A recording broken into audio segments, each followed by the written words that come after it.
Khammam two wheeler mechanic union అధ్యక్ష ఎన్నికలు జరిగాయి. ఈ ఎన్నికల్లో అధ్యక్షుడిగా వంగాల కొండలరావు గెలుపొందారు. అల్లాడి రమేష్, కొండలరావు పోటీ పడగా రమేష్పై 64 ఓట్ల మెజారిటీతో కొండలరావు విజయం సాధించారు. మొత్తం 256 మంది సభ్యులతో యూనియన్ కొనసాగుతుంది.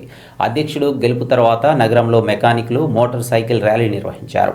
ఎన్నికల్లో గెలవటం పట్ల వారు హర్షం వ్యక్తం చేశారు. మరోమారు అధ్యక్షుడిగా ఎన్నుకున్నందుకు సభ్యులకు ఆయన కృతజ్ఞతలు తెలిపారు.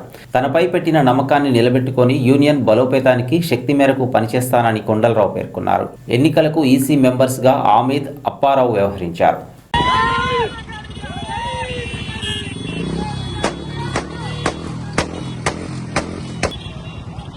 Din din din din din.